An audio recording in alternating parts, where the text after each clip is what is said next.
जब आप एक लाइफ पार्टनर को चुनते हैं तो आपके हिसाब से, क्योंकि आपका एक्सपीरियंस है, आपने पूरी दुनिया देखी है, हर मुद्दे पर आप बड़े सटीक तरीके से बताते हैं, what is that one factor do you suggest? देखिए, यहाँ पर मैं एक दूसरी बात कहूँगा। जी सर।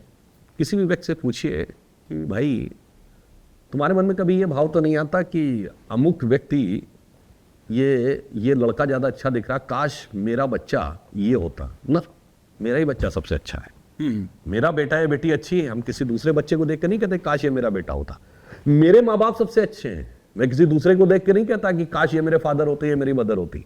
मेरा, अब ठीक है बड़े होके प्रॉपर्टी लेके लड़ाई हो जाए अलग बात है, मगर जब तक आप बच्चे रहते हैं तो मेरा भाई और मेरी बहन ही अच्छी है। परफेक्ट। ये क्यों आता है? और फिर हस्बैंड वाइफ में ही क्यों ये फीलिंग आ जाती कि ये अच्छा है या वो अच्छा है? उसका कारण क्या है कि बाकी सारे संबंध पति पत्नी के अलावा आप लेके पैदा होते हैं तो उनमें डिवोशन और उनके साथ कनेक्शन एक अलग डायमेंशन पे होता है, क्योंकि आप में मानते हैं दिस इज माय डेस्टिनी, यही मेरा है। जहां पे आप सिलेक्शन करते हैं वहां फीलिंग आती है सिलेक्शन में मुझसे गलती तो नहीं हो गई, सिलेक्शन में मैंने ये तो नहीं कर दिया, और वहां से समस्या आनी शुरू होती है।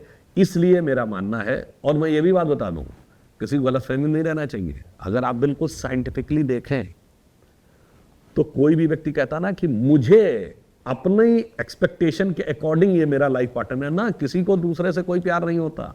साइकोलॉजिकली सोचिए, आप अपने मन में अपनी आवश्यकताओं के अनुसार एक खांचा बना के घूम रहे होते हैं, और उस खांचे में जो फिट हो जाता है वही आपको अच्छा लगने लगता है। यानी आप दूसरों में अपने को देख रहे होते हैं, आप दूसरे को नहीं देख रहे होते। तो कोई दूसरे से प्यार नहीं कर रहा है, मैं ईमानदारी की बात कहूं, सब अपने से प्यार कर रहे हैं।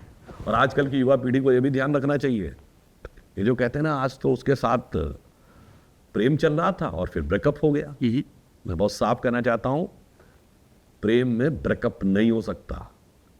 जो ब्रेकअप हो जाए वो प्रेम नहीं हो सकता। प्रेम में सांसें ब्रेक हो जाती हैं, ब्रेकअप नहीं होता है।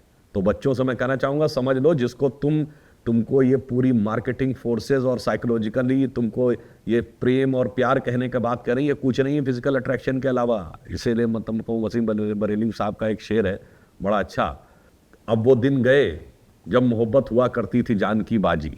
वो पूरा शेर ये है, माना मुझे अपना हाल बयां करना नहीं आता, पर तुझे भी तो उसे एहसास करना नहीं आता। वो दिन गए जब मोहब्बत हुआ करती थी जान की बाजी, अब कोई बिछड़ जाए तो कोई मर नहीं जाता।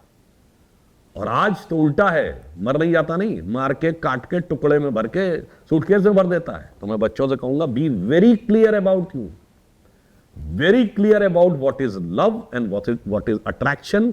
आज की इस मेस्मराइजिंग दुनिया में आपको उसमें फंसाया जा रहा है। इसलिए अपने मदर फादर से, अपने टीचर्स से, अपने सीनियर्स से सारी बातें डिस्कस करके तब जिंदगी के बारे में निर्णय लीजिए। किसी मोमेंट्री इंपल्स में निर्णय मत लीजिए, उसके तमाम दुष्परिणाम आज आपको तमाम जगहों पर नजर आते हैं।